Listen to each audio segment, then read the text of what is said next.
Well, good morning, my friends, from W4ARB in Tuskegee National Forest this morning. And I have a new radio. Now, I know that you know, and I've said so many times on this channel, I am not a radio review channel, nor do I get new radios often. It's been quite a few months since I've gotten any big purchases of radio equipment. I've really reused the same things over and over again. However, early this year I did buy a Lab 599 Discovery TX 500, and I bought that radio because I do so many activations, and I figured, hey, it'd be great to have something that's weatherproof and built really tough and all those kinds of things. So I bought it.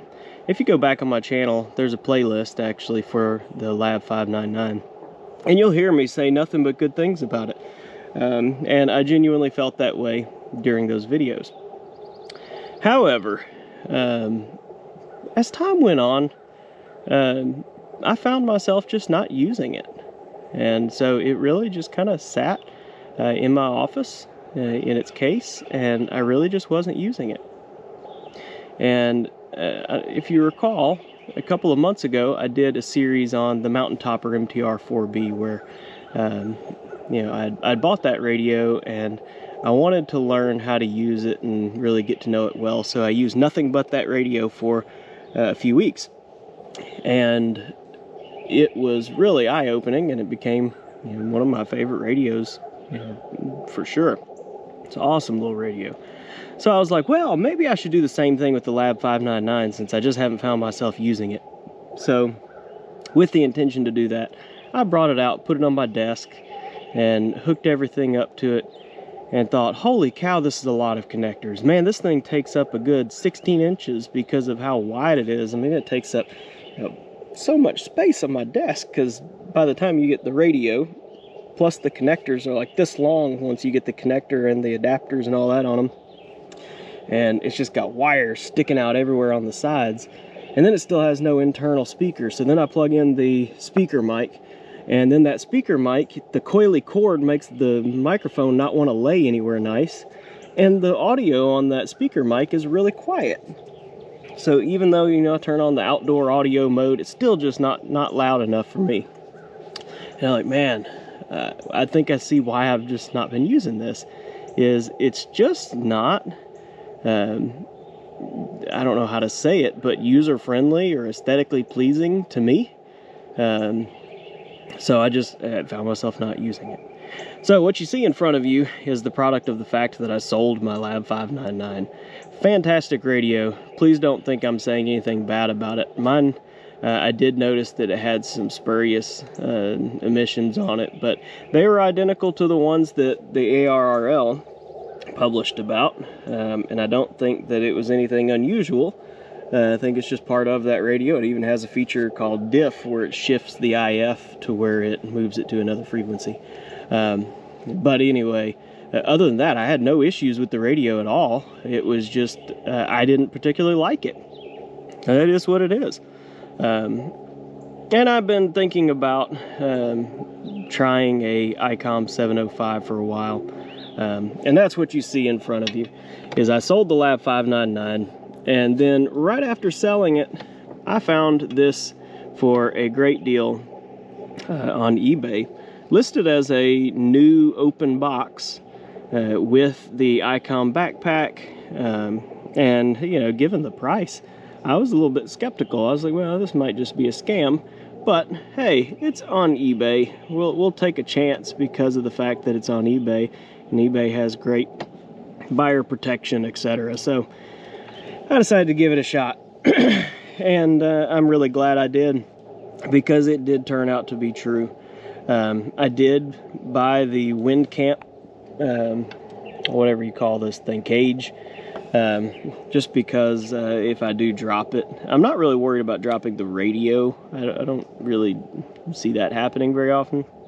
But what I do end up dropping is my backpack that I keep my radios in. So if I have this in, say, the Icom backpack, and it's sitting on my passenger seat, and I have to slam on my brakes and it goes flying into the floorboard, I don't want the knobs or the screen to get busted up in the backpack. So this just kind of offers a little bit of protection from that perspective for me. Plus, I think that it actually makes the bricky form factor a little bit better, because this radio is a kind of strange shape in and of itself. It's kind of an odd shape, but when you put this cage on it, it's just like a cube with handles, and that to me is easier to handle. Plus, it's got this pop-up little foot on the bottom that makes it a nice viewing angle. I think the viewing angle with that up is just right for me, so I'm happy with that. But the other thing that I'm surprised about this radio is I always thought that the form factor of it and the size of it would mean that it was big when I packed it. So that was one of the main reasons that I never bought one or tried it. And what I found is it's simply not true. It fits pretty nicely in a backpack. It is very symmetrical, especially in a cage like this.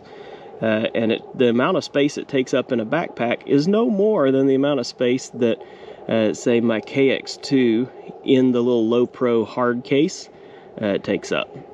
Once you put that in the hard case and you put it in a backpack, it takes up the same amount of room as this does in a cage in a backpack. I'm surprised. I don't know why I didn't ever think of it that way, but I just didn't. This in the cage I feel is adequately protected, and it goes front to back if I sit it face up in the backpack, in the Icom backpack. And I put it in the bottom compartment. It doesn't fit in the top compartment anymore with these handles, and that's fine for me. I don't plan to operate it in the backpack anyway. But if I place it face up, it goes front to back, so there's nothing on top of the radio. So I don't feel like I need to protect the screen or anything from that perspective. And so it just takes up this much space in the bottom of the backpack. And it's fine. It's good.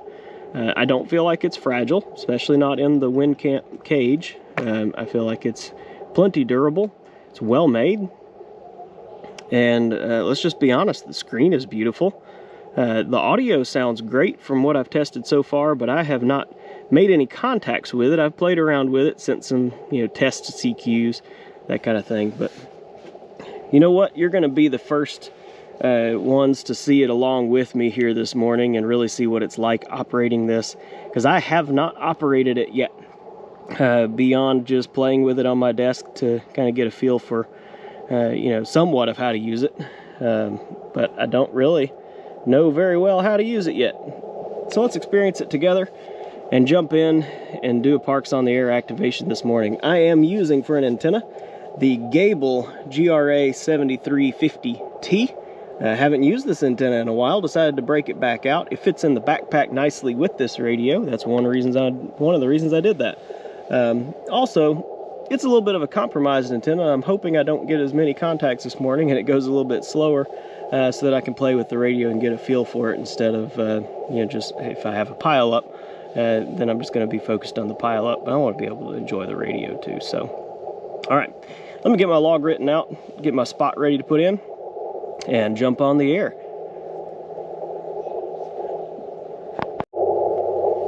All right, I have got my log written out. I'm going to start on 10.110, call QRL a couple times, and put my spot in, and we're going to get going on it. So I'm starting on 30 meters this morning. I went to 40, and man, it's just full of RIDI signals, and this antenna performs better on 30 anyway, so decided to go for that. All right, let's do it. Let's try out the Icom 705 for the first time together.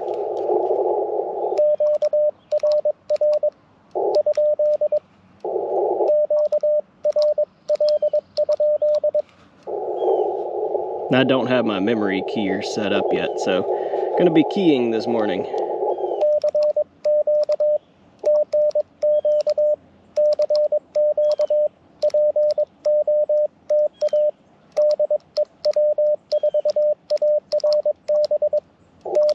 Let me put my spot in.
I'm sorry, I did not catch that at all.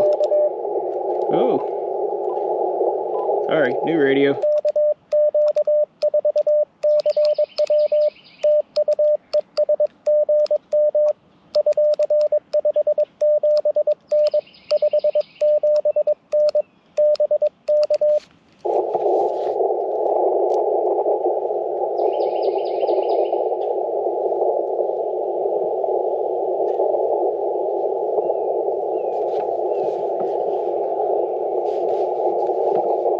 Well, did I get you wrong there? Thought that was Mr. Dave, KQ4CW.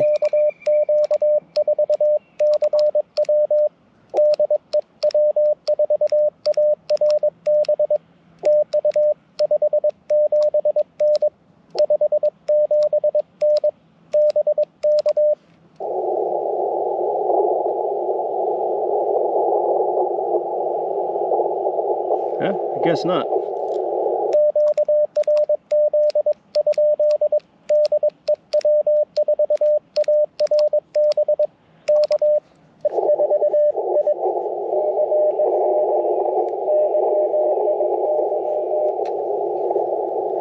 Gotcha.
Good morning, good morning.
Alright, I'm going to see really quick if I can figure out how to change the recovery time. Let's see, keyer, nope, not there. Edit, key set, repeat time, rise time,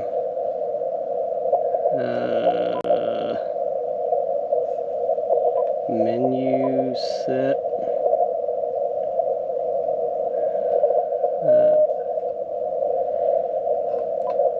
Yeah, we might have to figure this out. I don't know how to get to it.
Yeah, so I have not made any setting changes on this thing whatsoever, except for, they're on the CW key settings, except for I reversed my paddles. But I have no clue how to lower the QSK time or semi break-in. I'd like it around 200 milliseconds. Sounds like it's probably like 400 or 500 right now, because I'm missing the first character of folks' responses.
Alright, sounds like I lost you.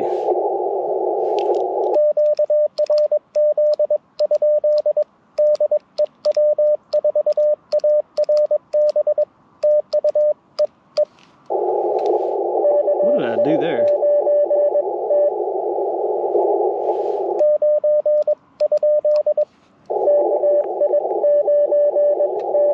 Aha.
Alright, let's see if I can find it again. Is that a long press? Aha! What the heck is this?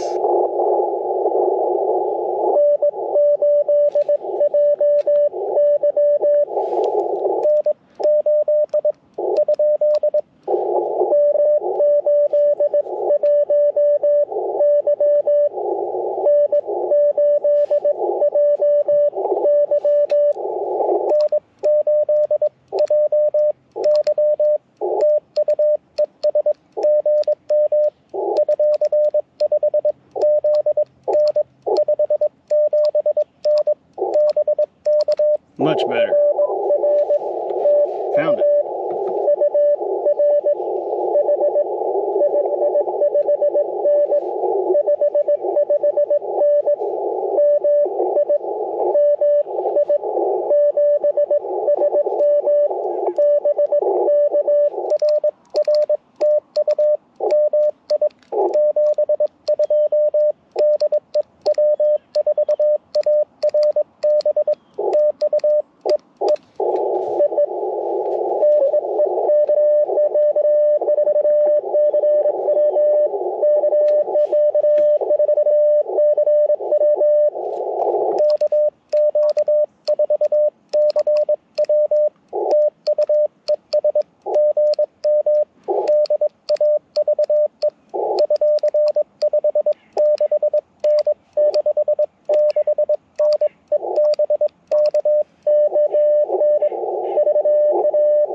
sending everybody the same signal report, but that's because that's actually what I hear them, man, with the meter showing.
right, no more takers. I'm gonna call it a morning. Let's see how many I'm at. 1, 2, 3, 4, 5, 6, 7, 8, 9, 10, 11, 12, 13, 14, 15, 16, 17. Hey, not bad for my first time with this radio.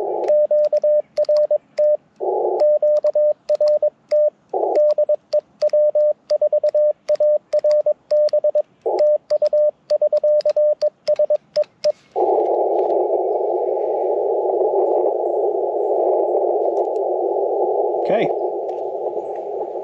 turn that volume down. So my first impressions. Well, I really like it. All right, I'm kind of eating my own words here because yeah, I've told people in the past, and I thought in the past that, man, the 705 looked like a great radio, but it just wasn't one that I would enjoy. Too fragile, too big, too bricky. And let me tell you, the features and how smooth it is to use, and the audio and the screen, just all of those types of things about it outweigh the fact that it's kind of bricky. And again, like I mentioned in the intro, the bricky shape isn't really that big of a deal because it packs really nicely. Like, the shape is perfect for, you know, filling up the bottom of a backpack or something. But my first impressions are, I really like this radio. I have just barely scratched the surface of what it can do, what settings are available, you know, how to really get it set up exactly like I like it. I've just barely scratched the surface. One of the other reasons that I wanted this radio is my shack, or my office where my radios are, is in a shop building that's separate from the house. So I'm not able to do things like hunt parks on the air. Like right now I need Alaska and Hawaii, and I might have one of those pop up on my ham alert saying, hey, there's a CW activator in Alaska.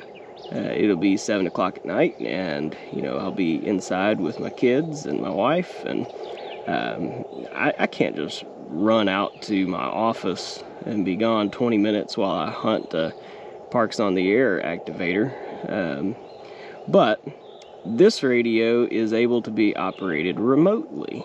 Icom makes an app, but there's also another app, I think it's called SDR Control, that has a iOS app for iPad, for iPhone. I think there's also a Mac app, but my interest is really using it from my iPad, so I would really like to be able to operate from my iPad. And it has a built-in keyer, that kind of thing, which I prefer to key with a key, but I don't mind using a keyer for something like hunting Parks on the Air, where the exchange is really simple anyway. So I'm really excited to give that a try, because you can operate it over Wi-Fi with that app. So that's going to be really neat. I got to get that set up this week. But even aside from that, as a field radio, it feels like I'm sitting in Tuskegee National Forest with a full-sized HF with a big display. I don't know, like a 7300 or an FTDX10 or 710 or something along those lines, where you've got the full display, full feature set, the nice full sounding and deep audio, all of those things. Man, this radio's got it. So it's like you take your shack with you into the field, plus it's got VHF, UHF, digital features. I don't even know all the things this thing does yet. But it's neat. It's really neat. So I'm not trying to tell you it's a perfect radio. I'm sure there's plenty of quirks about it that will bug me and bug other people, but as of right now, I can say I'm impressed. I like it. I like the fact that it has a built-in battery, or really it's a HT battery pack shared with the ID 51, 52, same battery pack those HTs use, goes on to this. And now I have the BP 307 on here, which is the extended battery pack, or slightly bigger one. And with that battery, it puts out 5 watts. 5 watts is fine for me. With a 13.8 volt source, it will put out 10 watts. All right, but 5 watts is good. This battery, you know, it's got a little indicator right here anyway, and I activated not for very long, like 20 minutes, 21 minutes on the air, probably 25 if you count all the CQ calling, and it didn't move at all.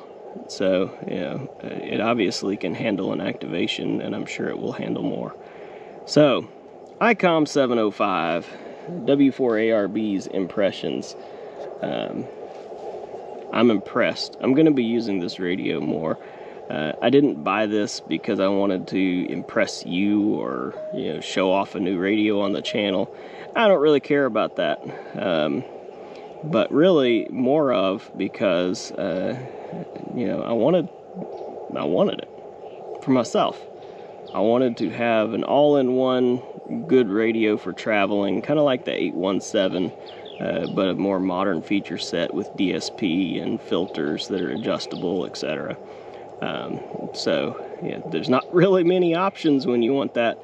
And the 705 has always been one that I have looked past, again, because of its shape and size. And I think I was wrong for doing that. So, anyway, I'll do some more thoughts on it and how I set it up for operating for my style as I go along. But so far, so good. Cool radio.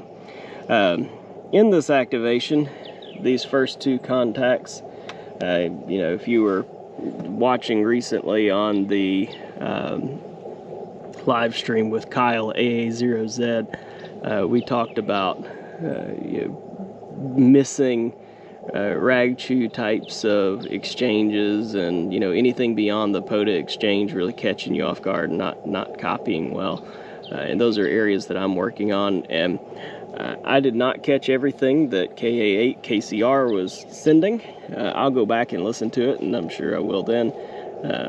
But then KQ4CW, Dave, I believe he was sending me some things too, and I did not catch a single bit of it. So again, I am pretty efficient at the POTA exchange, but man, I draw a blank if I'm not expecting like a rag chew or you know, something extended beyond the POTA exchange. So I've got a long way to go in my CW journey. I can copy call signs in the POTA exchange well, but I cannot rag chew worth a flip. So I've got a long way to go, and I hope that you join me and follow along in my CW journey, and I hope that you know, I can be some small part of your CW journey as well. So let's get better at Morse code together, and you know, be in this journey together. That's one thing that's so fun about it, is the tight-knit community of CW operators. It takes a lot of time, a lot of patience, a lot of dedication to get good at it. And you know, I'm still working on it, and I think most CW operators would say they're still working on it. So, you know, don't be afraid to just jump in there wherever you are. I know, certainly for me, feel free to jump in at 5 words a minute if I'm on the air and you want to you know, chase me for a Parks on the Air activation. More than happy to slow down for anybody. Or if you want to do the exact opposite and come back to me at 35 words a minute, go for it too, because I would enjoy that practice too. All the sides of the spectrum I'm good with. But anyway, I'll stop rambling and sign off. So 73 from W4ARB in Tuskegee National Forest with the Icom 705 for the very first time that I've been on the air with it. I hope you enjoyed this video. Catch you in the next one.